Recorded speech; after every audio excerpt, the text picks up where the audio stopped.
Assalamualaikum warahmatullahi wabarakatuh. Salam sejahtera, salam damai, Om Swastiastu, Rahayu, Rahayu, Rahayu, Wilujeng. Alhamdulillah, puji syukur kehadirat Allah Subhanahu wa Ta'ala. Kita berjumpa kembali. Ya, semoga sehat walafiat, happy saja. Saudara-saudara yang budiman, mengkritik itu boleh-boleh saja.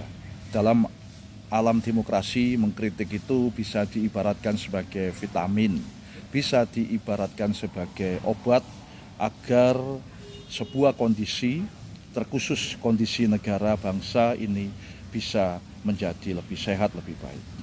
Namun saudara-saudara, mengkritik itu ada aturannya.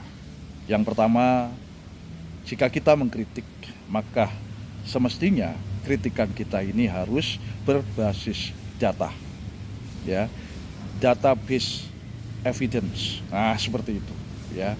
Bukti-buktinya harus ada. Mengkritik itu kegiatan berkomunikasi, dan ingat, kegiatan berkomunikasi itu selalu membutuhkan data, karena komunikasi harus bisa diverifikasi, harus bisa dipertanggungjawabkan. Communication is about evidence. Jadi, jika kita mengkritik, maka kritikan kita itu jangan bersifat mengarang atau menuduh, ya. Jika ini kita lakukan, maka kita bisa masuk dalam kategori fitnah, dan bisa juga masuk kategori adu domba atau namimah. Ingat, agama sangat membenci orang-orang yang melakukan fitnah.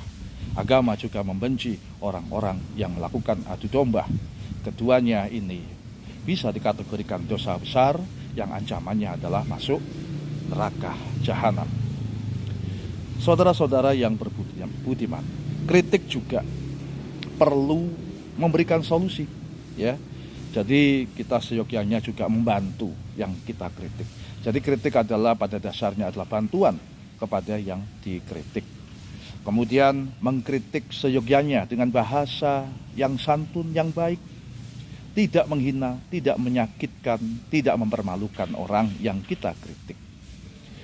Pakailah bahasa yang baik, ya. Agama sendiri juga sudah mengajarkan, ya, bahwa berkata baik atau diamlah. Demikian dawuh Rasulullah Shallallahu Alaihi Wasallam. Kita diminta untuk berkata-kata kepada orang dengan baik. Ingat, lisan ini seringkali membuat kita terjerumus dalam tindakan-tindakan zalim, tindakan-tindakan yang menyakitkan hati orang lain. Jangan seperti yang viral kemarin itu, ya. Apalagi yang dikritik adalah seorang presiden, seorang simbol negara, seorang yang harus kita cintai karena merupakan representasi dan kebanggaan bangsa dan negara kita.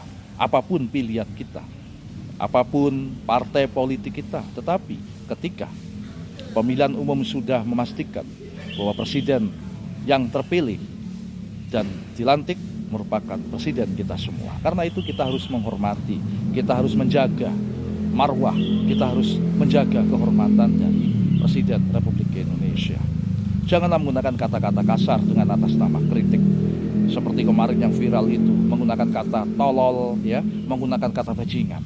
Padahal dua kata ini pun kalau kita gunakan dalam perilaku sehari-hari, dalam berinteraksi, itu bisa menimbulkan perpecahan, bisa memunculkan perkelahian.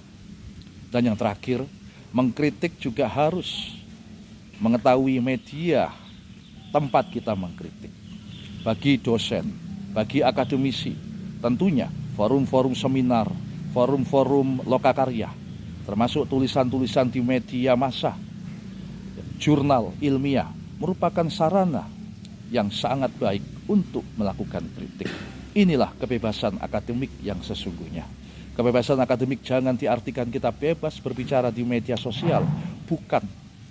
Jika kita mengaku intelektual, jika kita mengaku akademisi, maka kita harus gunakan forum-forum intelektual atau forum-forum akademisi untuk melakukan kritik.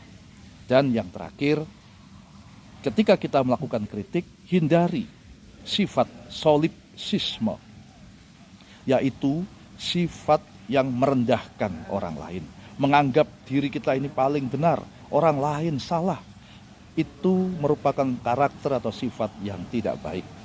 Dalam filsafat ilmu ditekankan bahwa setiap orang memiliki kemampuan berpikir masing-masing, memiliki pemahaman, pengetahuan masing-masing. Imam Al-Ghazali mengatakan, tiada yang tahu ditahunya dan tiada yang tidak tahu tidak tahunya. Artinya, ketika kita merasa tahu, kita merasa pintar, sebenarnya kita tidak tahu, tidak pintar atas segalanya. Dan ketika ada orang yang kita anggap tidak tahu, bukan berarti dia tidak tahu atas segalanya. Karena itu, mari kita menghormati, kita saling menyayangi sesama manusia, menghormati perbedaan pendapat dengan tidak saling menghina maupun merendahkan martabat orang lain. Semoga bermanfaat, semoga Allah Subhanahu wa taala senantiasa memberikan bimbingan kepada kita semuanya. NKRI, harga mati. Wallahul muwaffiq illa aqwamit thoriq. Assalamualaikum warahmatullahi wabarakatuh. Salam.